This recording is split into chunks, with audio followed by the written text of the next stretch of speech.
Good evening. Good evening. Good evening, bad movie fans, ladies and gentlemen, and particularly tonight, fans of brains in motion pictures. Now, you may know that there is a long and honorable tradition in Hollywood of presenting motion pictures about brains. And there are many films of this nature. Donovan's Brain, starring the very young and very lovely Nancy Reagan, really. The Brain from the Planet Eros, which stars John Agar. There is The Evil Brain from Outer Space, The Brain Eaters, The Brain That Wouldn't Die. And in almost all of these movies, brains are presented much like this. Very handsome indeed. Tonight's filmmaker, David Bradley, in presenting his motion picture, They Saved Hitler's Brain, makes things a good deal less bloody, dries it out considerably, and throws this old convention out the window. What he does in this fine film is he doesn't give us Hitler's brain so much as he actually gives us Hitler's entire head. Apparently, a group of stormtroopers in the Führer bunker in Berlin, just when the bloom was off the Blitzkrieg, decided that they would sever his head from his shoulders, place it in this pickle jar, and then eventually bring it to South America, where they're planning to work on a comeback. Now, normally, we wouldn't want to give away the stunning special effect beforehand and to steal thunder away from Hitler's brain itself and the wonderful Mr. Bradley. But this film, you'll find, is so dreary, so boring, so stupid, and it actually, you don't see very much of Hitler's head. The film doesn't give very much head at all. So that what we are going to do is to show you in advance a bit of this movie magic that you will see on the screen. You will notice that on the screen, Hitler's brain is presented almost exactly like this.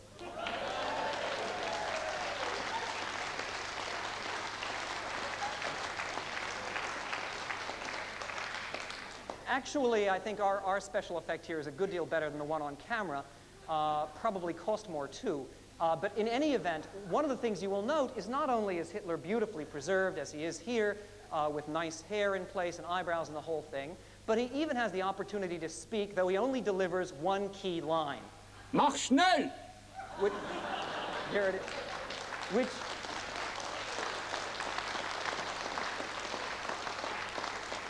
Which, of course, in German means hurry up, let's move it along. And you certainly will be motivated to say the same thing by the end of this very, very dreary film. Now, you will notice, you may have thought you caught us. You may have noticed that this swastika is backwards, right? See, turned around the wrong way. You may have thought, oh, these guys, they're jerks like the people who made these movies. They don't know the right way to put a swastika. Wrong, wrong. This backward swastika is very deliberate because this is precisely the way that the filmmakers do it here. There's a huge swastika behind the computer in which Hitler's brain is hooked up, and it's backwards as it is here. The motion picture was the brainchild of two used car dealers in Southern California named Tony Sinucci and Eddie Coccapoloni. Honest. Two used car dealers who met at a party, a locksmith named Bill Freed. And Bill Freed apparently was just a ton of laughs, a real cut-up. He used to entertain his friends at parties by doing Hitler imitations. So Mr. Sinucci and Mr. Coccapoloni met Mr. Freed. They heard his Hitler imitations, and they said, wow, what a great way to make a killing. We'll make a cheapy, exploitative little movie about Hitler. And all we have to do is find a director. That's where they ran into trouble. Because in terms of a plan for making quick profit, they couldn't have chosen a worse director for that purpose than Mr. David Bradley, a very serious artiste indeed. As one of the leading members of the cast said of Mr. Bradley, he labored under the staggering stupidity to actually believe he was a genius. Mr. Bradley had done some previous films. Most notably, he did a film of Shakespeare's Julius Caesar, which he directed and which he played Brutus, and in which Charlton Heston played Mark Antony. And that was a film that he made when both he and Heston were 19. They were students at Northwestern University in Chicago, Illinois, and they made the film on the steps of the school library. In any event, it did get some attention from Hollywood, so that MGM became interested in both Mr. Heston and Mr. Bradley and offered them both contracts. Now, Charlton Heston sold out. He went to Hollywood. He took the contract.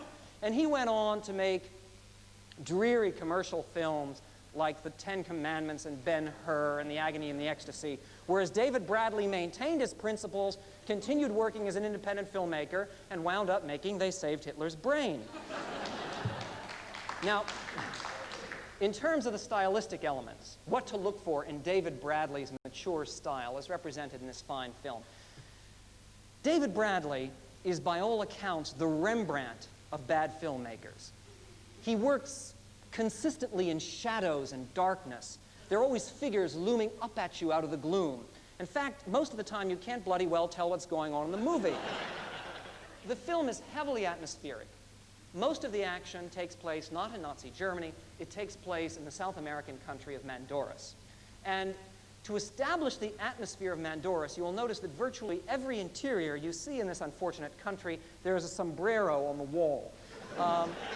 There is some brilliant dialogue in the film. That's also certainly part of Mr. Bradley's mature style. One particular interchange that you should watch for is Tom Sharon, who's a Texas oil millionaire. Please don't ask what he's doing in the film. It's quite absurd. But in any event, Tom Sharon comes to the head Nazi at one point. He says, "You killed my son!" And then the head Nazi says, "That will be enough of your childish sniveling." There's also the theme of gas, the way the Nazis are going to take over the world this time around, according to this film, is through a terrible weapon called nerve gas G. So a lot of the characters frequently say, "We have the gas. They have the gas." There is no question at all that by the end of this motion picture, you will all have the gas. There is a very, very big question that everyone must wonder after seeing a film like this, which is what happens to the genius who makes such a motion picture? What happens to a David Bradley? Now, for a man so eccentric, so uncompromising, so hopelessly muddled, there is only one place, and that obviously is the university. Mr. Bradley ended up as part of the permanent filmmaking faculty of the University of California at Los Angeles, UCLA, one of the most prestigious film departments in the world. He is still listed on the faculty there.